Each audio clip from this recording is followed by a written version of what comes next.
June Mabe here, IIANC Governmental Affairs Program Manager, here with Chief Advocacy Officer Joe Stewart. Kicking things off this week in North Carolina General Assembly, the new state revenue projections just came out, and legislators are now looking at the $2.6 billion more than they originally expected. Yes, Allison Jude, it's good news for the state of North Carolina. The revenue projections mean that the economy is doing so well. More money was collected for various tax sources than was expected. This means legislators, as they are talking about budgetary issues over the next couple of weeks, will have more to spend on programs or can use the money to reduce taxes or put the money into the state's rainy day fund for some future use if necessary, or some combination of those three. But it's a great sign of how strong the economy of North Carolina is that we've had an increase in tax collections above what was expected. That's great. Joe, what's the status on any IANC priorities this week? Yeah, we have a number of issues that we have worked with State Senator Todd Johnson, who's the chair of the Senate Commerce and Insurance Committee and an IIANC member.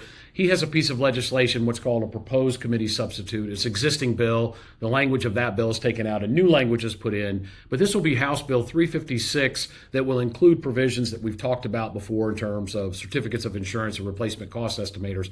The committee was scheduled to meet this Thursday. Unfortunately, Senator Johnson had to be out of town at the last minute, and so the legislature's taken next week off for the Memorial Day holiday, and our legislation will, in all likelihood, come up the week after next. Yeah. What other insurance issues came up this week? Yeah, another bill, Senate Bill 857, is getting ready to be discussed and debated. This is a series of provisions from the Department of Insurance, mostly technical corrections. One thing of note for us, there was legislation enacted last year that made it easier for people with a professional license in an adjoining state to North Carolina, Virginia, Tennessee, Georgia, South Carolina, to come into the state and do business under that state's professional license. The department was concerned that there might be some needed clarity as to the fact that an insurance license agent should not be so considered because there are already rules and regulations relative to the reciprocity for insurance agents who are licensed in other states. And so contained in this legislation is just clarifying language to that extent. But the rest of the bill, highly technical. We have no problems with any other provisions. Okay. Great. Anything on the healthcare front? Yeah, there was a bill that was discussed in the Senate Healthcare Committee. Senator Amy Galey, who is a co-chair of that committee, along with Jim Bergen, IIANC member. This was House Bill 564, and it dealt with the use of AI systems by healthcare providers to do what's called upcoding, where they take the clinical records of a patient and try to see if there's some other thing they might charge for, given what that course of treatment was for the patient. This legislation would prohibit that. Representatives of the hospital system said that was not a practice that happened at all or any frequency that the legislature thought.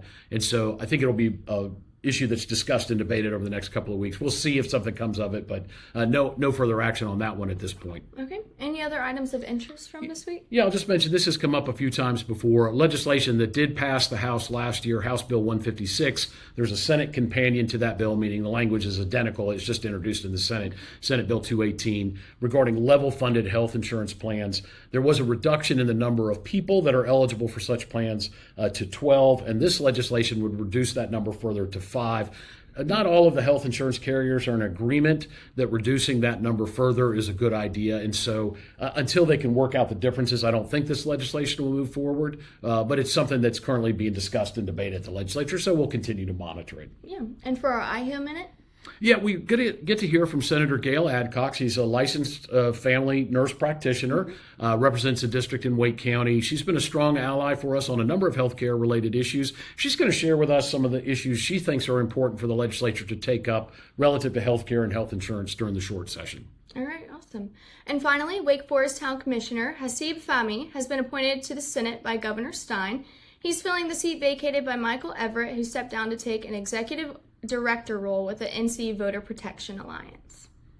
And thank everybody. Have a great Memorial Day weekend. Safe if you're traveling. And we'll see you next week at the Raleigh Report.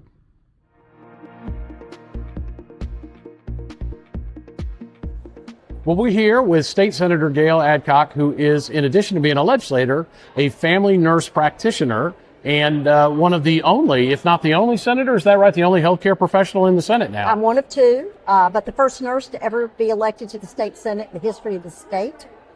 That's correct. That's great. Well, you bring a wealth of experience as a result, but what are some of the healthcare and health insurance related things that you're working on this session? Okay. Well, thanks for asking. Top of mind for me all the time is access to care. There's some non-monetary ways we can approach that to increase the bandwidth of our current workforce. The other is to do all we can to increase the number, our supply of healthcare workers of all kinds. And the third is to increase the rate that Medicaid currently pays for primary care services, because we know this is the gateway to good health for all of our citizens, regardless of their age. Other things that you have on your agenda? Those are the top three right now, Joe. Senator, thanks so much for taking time. I know it's a busy day for you, and we're right here in the middle of the legislative day, and you're headed off to session. So thanks so much for taking time to chat with us. Always a pleasure.